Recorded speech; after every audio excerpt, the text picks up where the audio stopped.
بسم اللہ الرحمن الرحیم۔ السلام علیکم ورحمۃ اللہ وبرکاتہ۔ دوستوں، میں ہوں حافظ عمران حیدر۔ روحانی عملیات کورس کے سلسلے میں آج کی ویڈیو ہے ویڈیو نمبر 10، ویڈیو نمبر 10۔ آج انشاءاللہ تعالی ہم حصار کے متعلق بات کریں گے۔ الحمدللہ ابتدا کے اندر میں نے حصار کے اعمال بیان کیے تھے۔ فضائی حصار بھی آپ کو بتایا تھا، جسے ماحولی حصار بھی کہتے ہیں، زمینی حصار بھی آپ کو بتایا تھا، اور بدنی حصار بھی آپ کو بتایا تھا۔ لیکن ایک بہت زیادہ ضروری سوال اور ضروری بات، اہم بات، جس کے بغیر کوئی عامل بن ہی نہیں سکتا، عامل رہ ہی نہیں سکتا۔ جب عامل عملیات کرتا ہے، روحانیت کے اندر آتا ہے، روحانی علاج کرتا ہے، تو اس کی مخالفت زیادہ ہوتی ہے۔ جنات بھی اس کے ساتھ دشمنی رکھتے ہیں، جادوگر بھی رکھتے ہیں، اور کبھی کبھی رجت کا بھی خطرہ ہوتا ہے۔ تو آپ کا سوال ہوگا، آج نہیں ہے تو کل بھی آپ کے ذہن میں سوال آ سکتا ہے کہ سب سے پہلے عامل خود کو کیسے بچائے۔ ہر وقت زمینی حصار یا فضائی حصار یا بدنی حصار کرنا ممکن نہیں ہے، تو عامل اپنے آپ کو کیسے بچائے گا؟ اس کے لیے کوئی ایسا عمل ہونا چاہیے، کوئی طریقہ کار ہونا چاہیے۔ تو اس کا طریقہ کار عرض کرتا ہوں۔ دیکھیں، آپ نے عمل کیے جو میں نے الحمدللہ ترتیب وائز آپ کو زکاتیں بیان کر دی ہیں۔ سورہ فاتحہ کی آپ نے زکوٰۃ ادا کر دی، 21 بار آپ کو روزانہ سورہ فاتحہ پڑھنی ہے۔ آپ نے آیت الکرسی کی زکوٰۃ ادا کر دی، 21 بار آپ نے آیت الکرسی پڑھنی ہے۔ آپ نے 21 بار آیت کریمہ پڑھنی ہے، ایک بار سورہ یاسین پڑھنی ہے، ایک بار سورہ مزمل پڑھنی ہے، اور 21 بار سورہ فلق اور سورہ ناس پڑھنی ہے، اور شروع میں بھی آخر میں بھی 11 بار یا 21 بار درود شریف پڑھنا ہے۔ یہ وہ اعمال آپ نے پڑھے جن کی آپ نے زکوٰۃ ادا کر دی ہے۔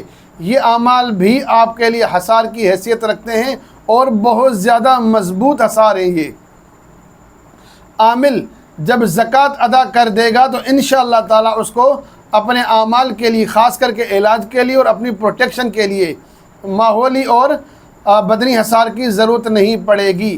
آپ نے سورہ فاتحہ، آیت الکرسی، آیت کریمہ، یاسین، مزمل، فلق اور ناس کی زکوٰۃ ادا کر دی ہے، تو عمل اپنا جاری رکھیں۔ آپ کو کوئی ٹینشن لینے کی ضرورت نہیں ہے۔ کھلم کھلا علاج کریں، گھومیں پھریں، موج مستی کریں۔ انشاءاللہ تعالیٰ کسی بھی صورت میں، آپ طہارت میں ہوں نہ ہوں، کہیں پر بھی ہوں، کسی بھی حال میں ہوں، آپ پر کسی بھی قسم کا حملہ نہیں ہوگا۔ تو آپ اس کی تسلی رکھیں۔ اگر کسی دوست نے یہ اعمال مکمل نہیں کیے، ان اعمال میں کمی ہے، تو ایسے دوستوں کے لیے اور 2 اعمال بیان کر دیتا ہوں، ان کو ضرور پڑھیں۔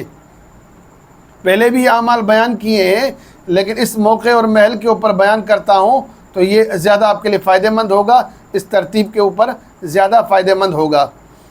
سورہ قریش، لإیلاف قریش، روزانہ 70 بار پڑھیں، اول آخر 3 بار درود شریف پڑھتے رہیں۔ یہ رجت سے بچنے کے لیے ہے، یہ ہمیشہ پڑھتے رہیں۔ دوسرا عمل حضرت نوح علیہ السلام کی دعا ہے، رب انی مغلوب فانتصر۔ سورہ قمر میں غالباً آیت نمبر 10 ہے، سورہ قمر آیت نمبر 10، اللہ تعالیٰ نے دعا نقل فرمائی ہے، فدعا ربہ، اس نے اپنے رب کو پکارا۔ ہم یہاں کہیں گے ربی، اے میرے پروردگار، اے میرے رب، رب انی مغلوب فانتصر، اے میرے پروردگار میں مغلوب ہو چکا ہوں، میری مدد فرما۔ اس دعا کو 313 بار پڑھنا ہے، اول آخر 11 بار درود شریف۔ بہتر یہ ہے کہ سورہ قریش اور یہ دعا آپ نماز عشاء کے بعد پڑھ لیں۔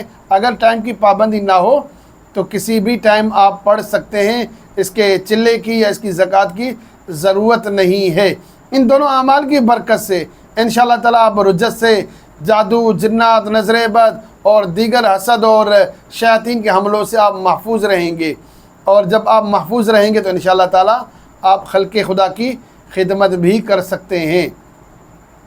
اور ایک عجیب آپ کو بات بتاؤں، بہت سے دوستوں نے یہ سوال کیا ہے کہ اگر ہم عملیات کریں گے، روحانی علاج کریں گے، تو ہم اپنے اہل و عیال کو کیسے پروٹیکٹ کر سکتے ہیں، ان کو کیسے محفوظ رکھیں؟ ایسا نہ ہو کہ ہم عمل کریں، کسی کا علاج کریں اور اٹیک ہمارے گھر والوں کے اوپر ہو۔ تو یہاں پر بھی آپ کو 2 باتیں بتا دیتا ہوں، قیمتی باتیں۔